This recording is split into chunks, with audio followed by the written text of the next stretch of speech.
எல்லாரும் நல்லா இருக்கீங்களா? இன்றைக்கான பதிவு, எடுத்த முயற்சியில் தோல்வியடைந்தால் அடுத்த முயற்சியை வெற்றி பெற செய். அதுவே ஒரு வீரனுக்கு அழகு. கண்டிப்பாங்க.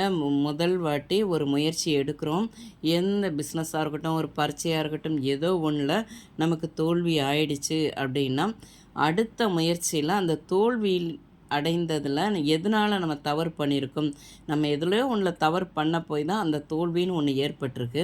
அதை நம்ம கண்டுபிடிச்சி அந்த தவறை நம்ம சரி செஞ்சாலே அடுத்து எடுக்கிற முயற்சி பார்த்திங்கன்னா கண்டிப்பாக வெற்றி வெற்றி கிடைச்சிரும் பார்த்துக்கோங்க. நம்ம அதுலேயுமே நம்ம தோல்வி அடைஞ்சாலும் நம்ம மட்டும் மனசை எப்பையும் தளர விடாமல் நம்ம அந்த முயற்சி மட்டும் பண்ணிகிட்டே இருக்கணும். முயற்சி இன்னும் ஒரு மனிதனுக்கு இருக்கணுங்க. அதே மாதிரி ஒரு துணிச்சலும் இருக்கணும். தோல்வி வந்தால் பரவாயில்ல, அடுத்த இதில் நம்ம ஜெயிச்சிடலான்னு சொல்லி போனோம். இப்போ நிறைய ஐஏஎஸ் எழுதுகிற பிள்ளைங்கள்லாம் பார்த்திங்கன்னா, நிறைய பேர் பார்த்திங்கன்னா ஃபஸ்ட் அட்டம்லேயே பாஸ் ஆனவங்களாம் விரல் விட்டு எண்ணிடலாம். இப்போ இருக்க பிள்ளைங்களாம் ஃபஸ்ட் அட்டம்லேயே பாஸ் ஆகிடுறாங்க. ஆனால் முன்னாடிலாம் பார்த்திங்கன்னா 5 வாட்டி எழுதினேன், 10 வாட்டி எழுதினேன், 20 வாட்டி எழுதினேன், 30 வாட்டி எழுதினேன் அப்படி சொல்கிறவங்க. ஆனால் அவங்க அந்த முயற்சியை கைவிடாமல் ஒவ்வொரு அட்டம்ப்ட்லேயும் அட்டன் பண்ணி அவங்க பாஸ் ஆகி ஐஏஎஸ் ஆனவங்க எத்தனையோ பேர் இருக்காங்க பார்த்துக்கோங்க. அவங்களாம் வந்து அந்த சரி நம்ம தான் இதில் தோல்வி அடைஞ்சிக்கிட்டே இருக்கிறோமே, ஏன் அடுத்து முயற்சி பண்ணக்கூடாதுன்னு யாருமே நினச்சது கிடையாது பார்த்துக்கோங்க. ஏன்னா அவங்க ஐஏஎஸ் ஆகணும், நான் முயற்சி பண்ணிகிட்டே தான் இருப்பேன் ஜெயிக்கிற வரைக்கும்னு சொல்லி. அப்படி தாங்க இருக்கணும். நம்மளுடைய பிள்ளைங்களுக்கும் இந்த மாதிரி விஷயங்களை நம்ம சொல்லி சொல்லி வளர்க்கணும் பார்த்துக்கோங்க.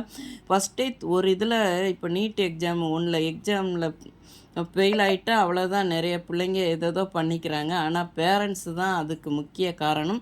பிள்ளைங்களுக்கு வந்து தோல்வி அடைந்தாலும் பரவாயில்ல, நீ ஒரு பப்ளிக் எக்ஸாமில் ஃபெயில் ஆனாலும் பரவாயில்ல, அடுத்த இதில் நீ முயற்சி பண்ணி அதில் வெற்றி அடைகிற பார்க்கணுன்னு சொல்லி தான் வளர்க்கணுமே தவிர, நீ இதில் எப்படியாவது பாஸ் ஆகிடு, நீ எப்படியாவது இது பண்ணிடணும், நீ எப்படியாவது அதில் ஜெயிக்கணும், இவ்வளோ மார்க் வாங்கணும் செய்யணும் சொல்லி அந்த பிள்ளைங்களை போய்ட்டு அதிக ப்ரெஷர் கொடுக்கறதுனால தான் அந்த பிள்ளைங்க நிறைய கனவுகளை மண்டையில் ஏற்றிக்கிட்டு ஒரு இதில் தோல்வி அடைஞ்சாலும் அவர்களுடைய உயிரையே மாய்த்து கொள்கிறார்கள். தயவு செய்து நம்ம பிள்ளைங்களுக்கு வளர்க்கும் போதே அந்த தோல்விங்கிறது வரதான் செய்யும். அதை தாண்டி அடுத்த இதில் நீ ஜெயிக்கலான்னு சொல்லி சொல்லி நம்ம பிள்ளைங்களை வளர்த்தால்தான் அவர்கள் தவறான முடிவுக்கு வாழ்க்கையில் எதுக்குமே போக மாட்டாங்க பார்த்துக்கோங்க. நம்ம எப்பயுமே வந்து முயற்சி, துணிச்சல் இதெல்லாம் கை விட்டுறக்கூடாது. நம்ம மேலே இருக்கிற நம்பிக்கையே அதுதாங்க நமக்கு அழகு பார்த்துக்கோங்க. வெறும் வீரன்னு சொல்கிறதுக்கு அதுதான் அழகு பார்த்துக்கோங்க. இந்த பதிவு உங்களுக்கு பிடிச்சிருந்தால் பார்வதி வீட்டு சமையலுக்கு ஆதரவு கொடுங்க. ஓம் சாய்ராம்.